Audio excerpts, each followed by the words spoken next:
Merhabalar, kanalıma ve mutfağıma hoş geldiniz. Bugün sizlere pamuk gibi yumuşacık, pişmaniye gibi tel tel ayrılan nefis bir poğaça tarifi hazırladım.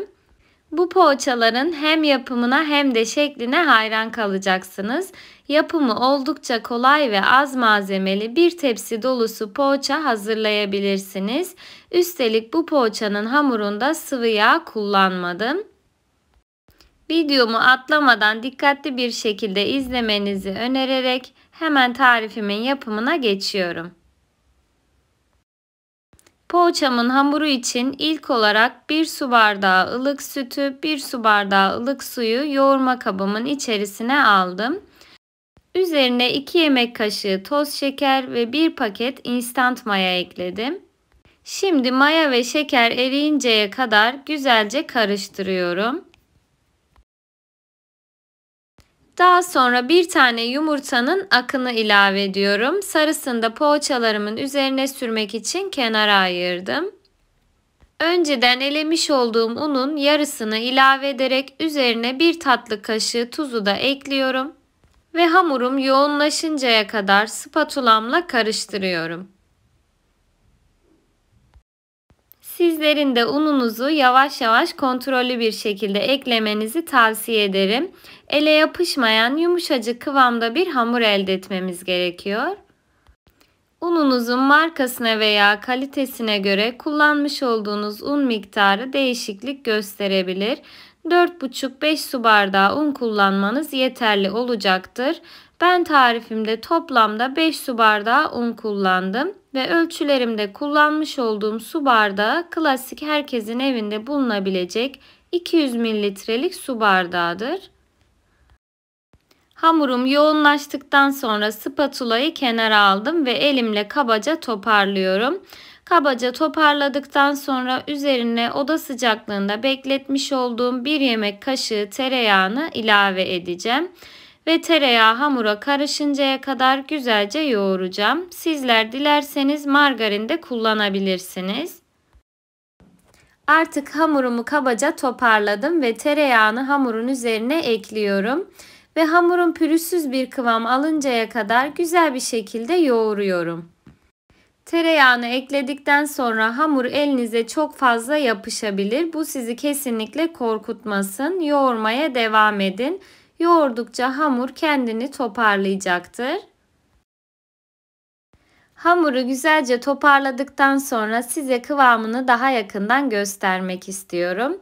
Görmüş olduğunuz gibi olabildiğince yumuşacık ve elastik kıvamda bir hamur elde ettim. Ve şimdi hamurun üzerini hava almayacak şekilde bir streç filmle kapatıyorum. Önceden alt üst ayarda 50 derecede ısıtmış olduğum fırına mayalandırmaya götürüyorum. Benim vaktim olmadığı için hamurun fırında mayalandırmayı tercih ettim. Dilerseniz sizler üzerine temiz bir bez kapatarak oda sıcaklığında da mayalandırabilirsiniz. Benim hamurum 50 derecede önceden ısıtmış olduğum fırında toplamda 45 dakikada mayalandı. Maya kokusunun çıkması için hamurumu bu şekilde elimle toparlıyorum. Görmüş olduğunuz gibi file file çok güzel bir şekilde hamur mayalandı. Şimdi toparlamış olduğum hamuru masanın üzerine alarak rulo şeklinde uzatıyorum. Ve toplamda 12 eşit parça olacak şekilde kesiyorum. Ve kesmiş olduğum hamur parçalarını bu şekilde avuç içimde yuvarlayarak bezeler haline getiriyorum. Burada eğer hamur elinize yapışırsa elinize biraz sıvı yağ alabilirsiniz. Bezelerimi hazırlarken hepsinin eşit büyüklükte olmasına özen gösteriyorum. Ve hazırlamış olduğum bezeleri altını yağlamış olduğum tabağımın içerisine yerleştiriyorum. Ve elime biraz sıvı yağ alarak hazırlamış olduğum bezelerin üzerini güzelce yağlıyorum. Bu aşamada çok fazla sıvı yağ kullanmanıza gerek yok. Toplamda 3-4 yemek kaşığı kadar sıvı yağını bezelerin altına üstüne güzelce gelecek şekilde sürüyorum. Ve bezeleri yağladıktan sonra hamurun üzerini örtmek için kullandığım streç filmle kapatıyorum. Ve bir 10 dakika bezelerimi dinlendiriyorum. Hamur yağlı bir şekilde dinlendikten sonra daha da yumuşayarak kendini salacaktır. Şimdi dinlenen hamurlarımdan bir tanesini masama alarak açmaya başlıyorum. Dinlenen hamur görmüş olduğunuz gibi muhteşem bir kıvama ulaştı. Yumuşacık, esneyerek kolay bir şekilde parmak uçlarımla açılıyor. Sizler dilerseniz bu aşamada merdane kullanarak da hamurunuzu açabilirsiniz. Ancak o kadar yumuşak ve elastik kıvamda bir hamur oldu ki elinizle de çok rahat bir şekilde açabilirsiniz. Hamuru çok büyük açmanıza gerek yok. Ben hamurumu şöyle servis tabağı büyüklüğünde açtıktan sonra önceden rendelemiş olduğum kaşar peynirini hamurun içerisine yerleştiriyorum. Ve rulo şeklinde hamurumu ileriye doğru sarıyorum. Ve sardığım hamuru kenara alarak diğer hamurlarımı da aynı şekilde açmaya devam edeceğim. Bekleyen hamur kendini salacak ve çok daha kolay şekil alacaktır. Bu arada ben tarifimde kaşar peyniri kullandım. Ancak sizler dilerseniz peynir, patates, zeytin gibi farklı iç harçları ile de poğaçalarınızı hazırlayabilirsiniz.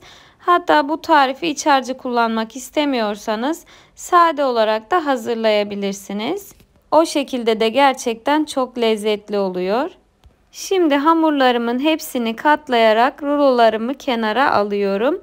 Ve ilk hazırlamış olduğum hamuru bu şekilde elimle biraz daha büyüttükten sonra katlıyorum.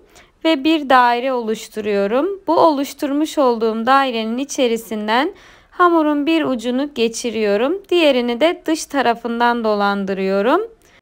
Daha sonra hamurun iki ucunu birleştiriyorum. Gerçekten yapımı oldukça keyif veren ve şekli şahane bir poğaça tarifi oluyor. Sizlerin de bu poğaça tarifini mutlaka ama mutlaka denemenizi tavsiye ediyorum.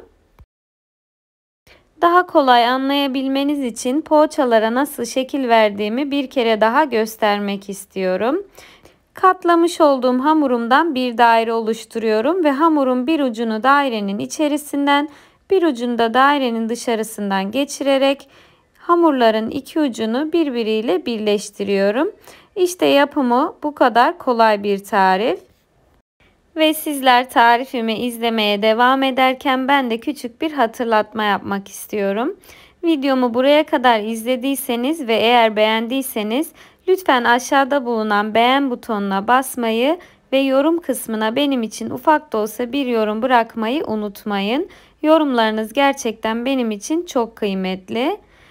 Ve paylaşmış olduğum tarifleri beğeniyorsanız ve hala kanalıma abone değilseniz şimdi ücretsiz bir şekilde kanalıma abone olabilirsiniz.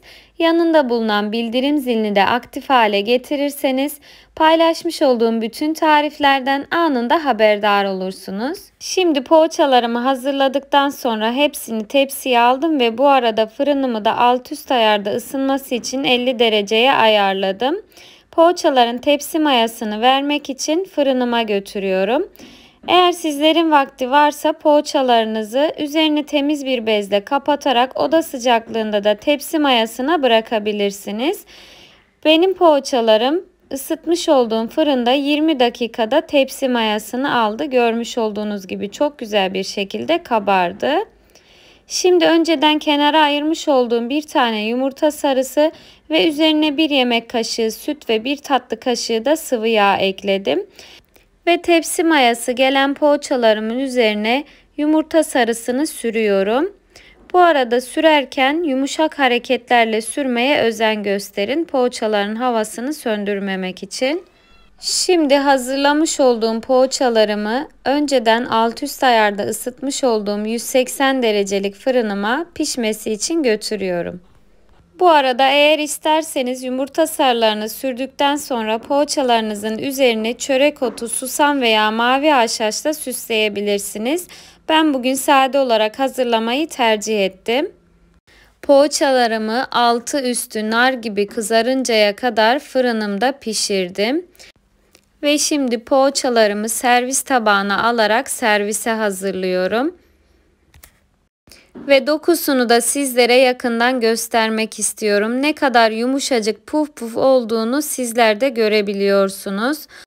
İçi pişmaniye gibi tel tel ayrılırken dışı da pamuk gibi yumuşacık oldu ve kullanmış olduğum kaşarlı iç harcı da poğaçamıza gerçekten harika bir lezzet kattı.